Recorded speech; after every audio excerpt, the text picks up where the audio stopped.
So I've been a fan of Generation 4 of My Little Pony Friendship is Magic since March 2013, but only recently got up the guts to get more involved with fandom. I've avoided this because I've had very bad experiences in the past of other fandoms. For example, Star Trek. Most of you know I'm a huge Star Trek fan, and it's probably the biggest fandom of any franchise in the world, and for me, has the most parallels in regards to the passion and enthusiasm seen from the fans as the MLP show has. Disco Disc from Star Trek, and they are both played by John Delancey. However, passion and enthusiasm can often be expressed with anger, debates turning into arguments fueled by emotion rather than knowledge. I'm not a huge fan of headcanons, and I don't really read any fanfiction unless I'm asked to illustrate it, and it is a fanfic based on a show I know really well. But since starting this YouTube channel, and since, I'm the only fan of this show that I know of where I live, I decided to branch out and join a Facebook MLP fan group. After a few hit and misses, which I really don't want to go into right now, I finally settled down in the group called Friendship is Fanbase. So some of you who are already members of that group may have seen a recent post from me offering to draw 10 OCs for free for 10 lucky people. These consist of 10 coloured sketches and are not considered finished pieces. Commissioned pieces, however, are considered finished and come with all sorts of bonuses. Why did I decide to do this? One reason: the Pony Generator. For those of you who don't know, the Pony Generator is a game or application where you can create your own pony character, customize the colours, add accessories, etc. It is a fun app and looks great and works seamlessly and is a great springboard for designing your own OC.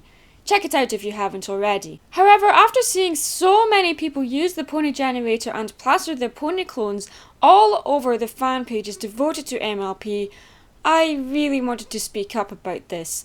Now, I don't hate the generator itself. The title of the video was a misleading hook. Sorry about that.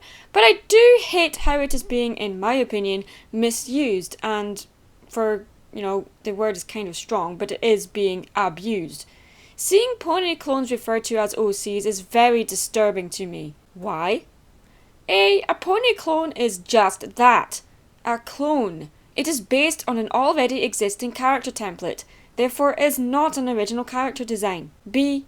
A lot of people post these pony clones without putting any thought into their personality or having it be unique to the person creating it, asking other people who don't even know them to name their so-called original character.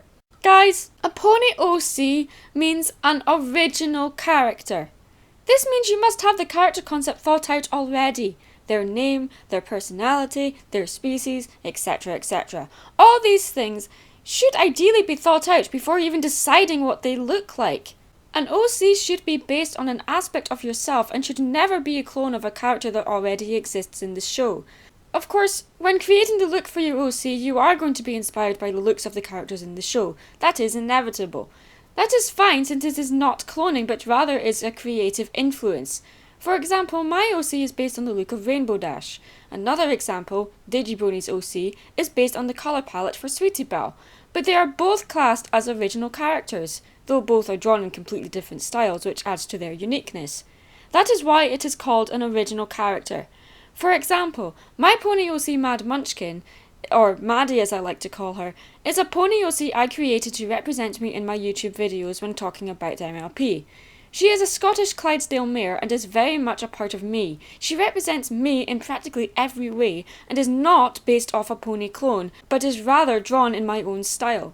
Why did I not use the Pony Generator? Because I wanted my OC to be just that, original.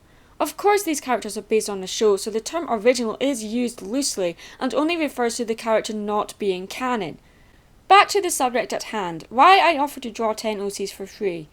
I offered this service for free for, and I admit this with no shame, well, maybe a little, blatant self-promotion. Terrible, but hey, had to be done.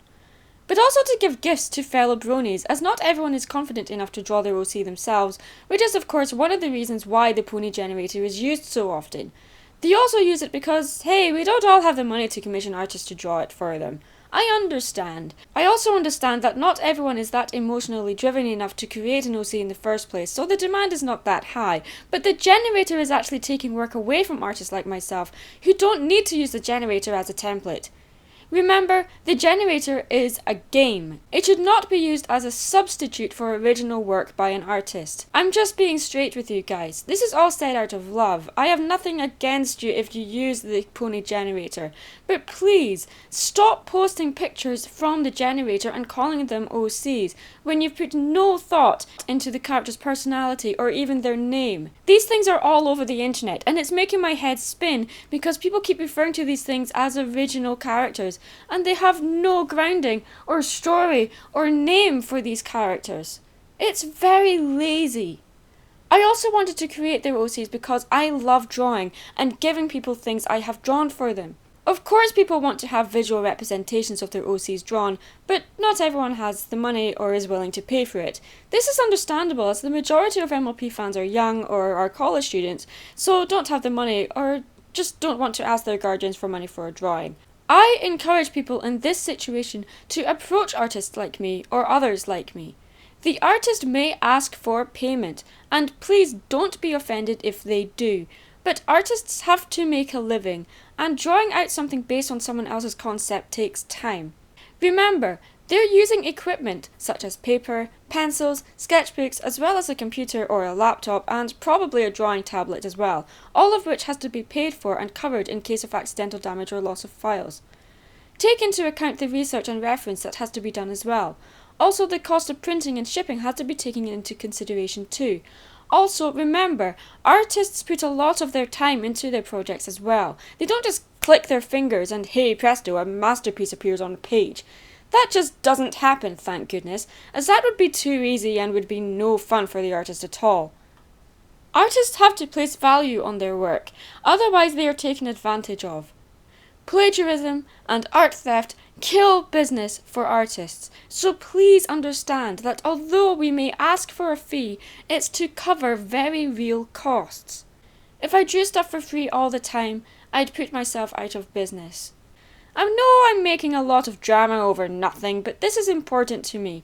My motto is, after all, stay creative. I wouldn't be living up to that motto if I didn't speak up about this. Hopefully this clarifies a few things. If you are interested in me drawing your OC but missed the limited offer, I am still available for commissioned pieces. Send me a private message here on YouTube or through email for more details. Thanks for listening, guys. Stay creative.